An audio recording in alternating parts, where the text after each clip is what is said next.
guys, Veronica here. So today I just wanted to talk to you guys for a minute about selecting seedlings at a nursery.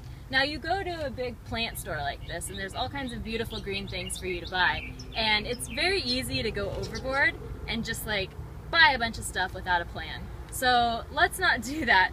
First, I want you to think about how much space you actually have to plant these things.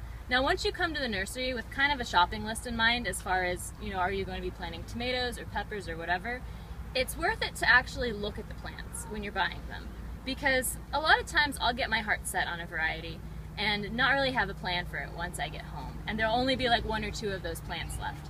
So today what I want to do is just talk about a couple of things you need to look for at the nursery.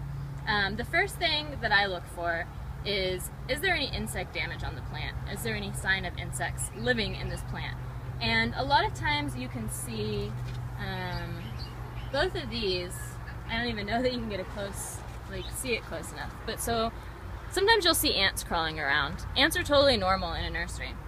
Ants are also an indicator that there might be aphids on this plant, since they have a symbiotic relationship and the ants protect the aphids and they harvest from them. So you'll want to check the plant for aphids. If there aren't a lot of aphids, you can take it home, kind of quarantine it off to the side and add, like a soap spray or something to kill off those aphids. Even just a strong jet of water usually will do the trick. But definitely keep an eye out for just any insects that are going to move into your garden with the plants you're bringing home and just make a home out of it and take over the rest of your garden. So step one, check for insects.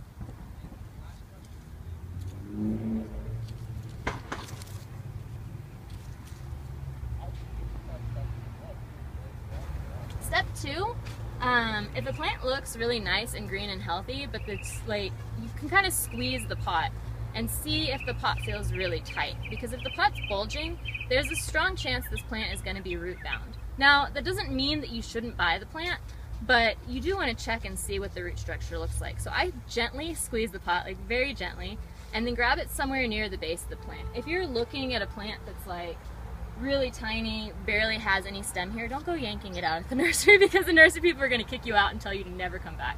But if you can gently remove it, what you want to do is pull this plant out and just look at this root structure. See if they're swirling around here at the bottom, if it is covering the entire base of the soil.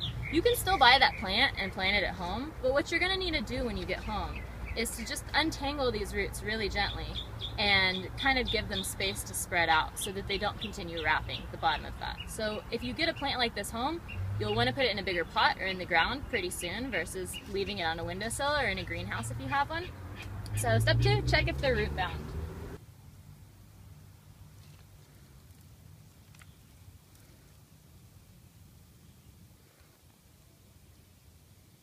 Another thing that's worth looking out for is occasionally you'll see plants like this. Now, most nurseries are really great about watering 1,000,000 times a day, and all of the plants are, really perky and happy like this one. But sometimes you'll find one and it'll be the last plant on the shelf.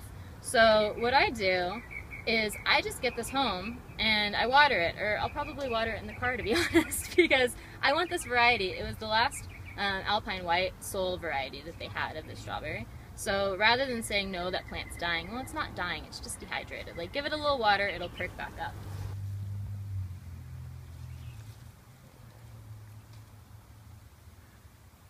So there's a couple of quick tips as far as shopping in a nursery.